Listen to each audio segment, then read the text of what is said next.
Hi, I'm Steve Clemens, and I have a question. The West likes to dismiss the BRICS alliance as a political sideshow, but is it starting to crack the U.S.-led global order? Let's get to the bottom line.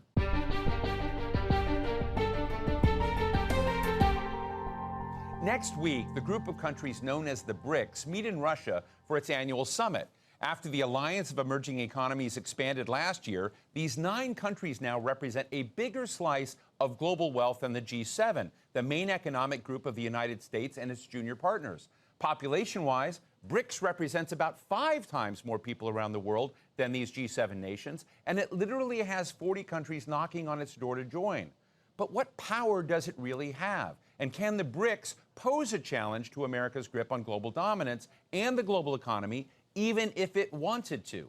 Today, we're talking with Richard Wolff, Professor Emeritus of Economics at the University of Massachusetts and author of more than a dozen books on the global economy, including Democracy at Work, A Cure for Capitalism. Richard, it's a real honor to have you on the show today. And I want to just ask you, like, point blank, BRICS, is it a real new thing that's going to challenge the American global order, or is it still an illusion? Well, the short answer to your question is it's a real thing, not an illusion.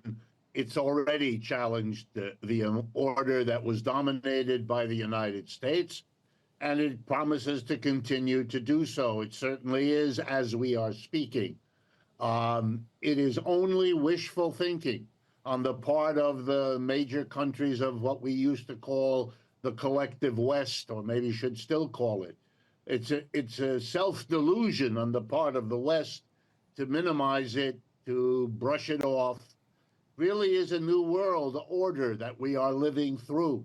And I believe many of the problems, many of the tensions, many of the hostilities we are in the midst of, as you and I are speaking, are derivative from, are shaped by the challenge posed by the BRICS.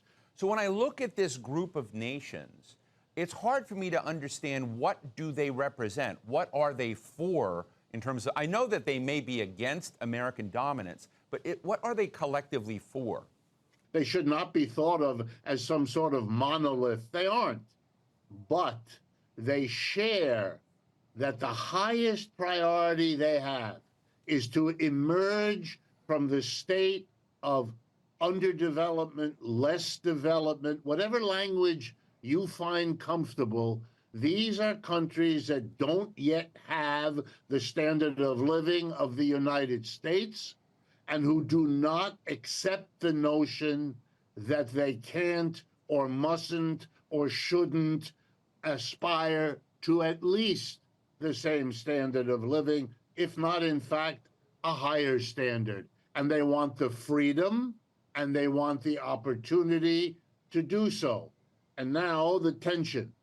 They feel that the United States, with its major allies, the G7, that is Canada, Japan, Britain, France, Italy, and Germany, those 7 have held them back, first as colonies, and secondly as pariahs, as nations that are hemmed in by all kinds of restrictions